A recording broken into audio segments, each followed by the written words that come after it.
कृपया करके चैनल को सब्सक्राइब कीजिए। एपिसोड 27 एक पहेली। इसके बाद ईशान ने रागनी और रीना को बताया कि जब मैं उस खिड़की के कमरे के पास गया और जब मैंने उस खिड़की के बाहर देखा तो मैं दिखता ही रह गया। कुछ समय के लिए मुझे ऐसा लगा जैसे कि मैं किसी जन्नत में हूँ। वो जगह सच में बहुत ही ज़्यादा सुंदर थी, बिल्कुल हमारी सोच के परे, जिसकी शायद ही हम कल्पना कर सकते हैं। इसके आगे ईशान ने बताया कि जब उस खिड़की के बाहर मैंने देखा तो मैं दिखता ही रह गया। वहाँ चारों तरफ हरियाली ही हरियाली थी, कई तरह के बगीचे और उनमें कई तरह के फूल लगे हुए थे।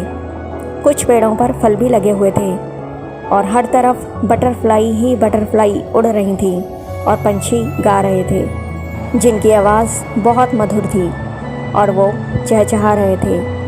आसमान का रंग बिल्कुल नीला था और मौसम बिल्कुल साफ, फिर भी उसमें इंद्रधनुष निकला हुआ था। उस आसमान में दिन और रात दोनों एक साथ थे। वहाँ आधे आसमान में दिन और आधे आसमान में रात थी, जिसमें बहुत सारे तारे थे और वहाँ आसमान में 2 चांद थे। चांद की रोशनी बहुत तेज़ थी, पर वो चांद सफ़ेद रंग के ना होकर के। ईशान की ये बात सुनकर रागनी और रीना चौंक गई और उन्होंने ईशान से पूछा, क्या कहा आपने? नीले रंग का चांद? वो भी 2? ये कैसे हो सकता है?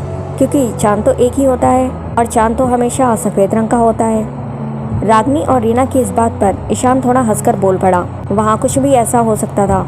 ईशान की ये बात सुनकर रागनी और रीना को समझ में आ गया कि ईशान जो कह रहा है वो बिल्कुल सही कह रहा है, क्योंकि वो जगह, वो दुनिया हमारी इस दुनिया से बिल्कुल अलग थी और वहाँ ऐसा कुछ होना आम बात थी। मैं जिस जगह था और जिस दुनिया में था। इसके बाद ईशान रागनी और रीना को आगे बताते हुए बोला कि महल के बाहर समुंदर था जिसमें जल परियाँ थीं और आसमान में कुछ स्वान और यूनिकॉर्न उड़ रहे थे।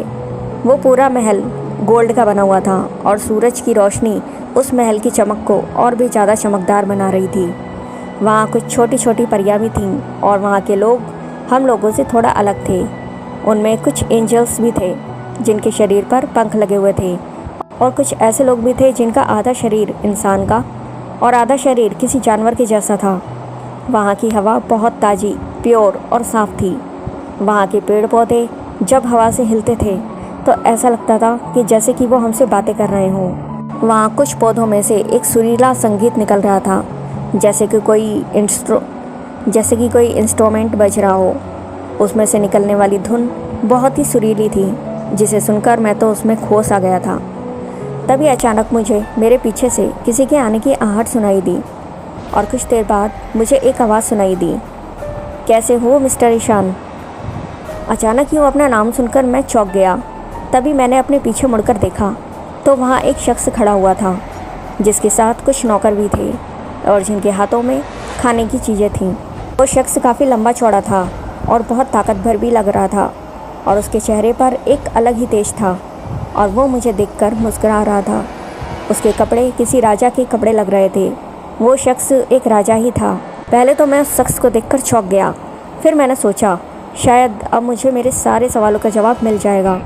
फिर मैंने उस शख्स से एक बात का जवाब देते हुए कहा, मैं ठीक हूँ, पर आप मेरा नाम कैसे जानते हैं और आप कौन हैं और मैं यहाँ कैसे आया?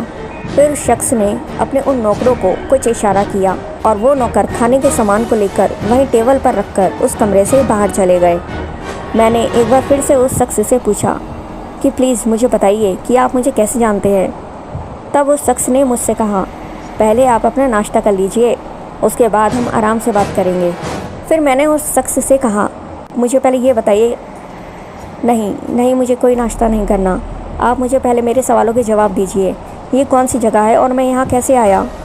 मेरी ये बातें सुनने के बाद भी इस शख्स ने मुझे फिर से वही कहा कि पहले आप नाश्ता कर लो, उसके बाद हम बातें करेंगे। पर इस बार जैसे मेरे सब्र का बांध टूट गया था। मैंने एक बार फिर थोड़ा ज़ोर और तेज़ आवाज़ में उनसे कहा, नहीं, जब तक आप मुझे मेरे सवालों के जवाब नहीं देते तब तक मैं आपकी कोई बात नहीं सुनूंगा, ना मानूंगा।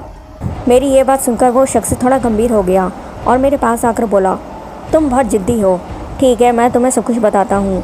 ये कहते हुए वो शख्स कमरे की उस खिड़की के पास जाकर खड़ा हो गया और वहाँ से बाहर की ओर देखने लगा। और फिर वो मुझसे बोला, ये जो तुम इस कमरे के बाहर देख रहे हो, ये सब मेरी ही सल्तनत है, जो एक अलग दुनिया है, और इस दुनिया का नाम है सपनों की दुनिया।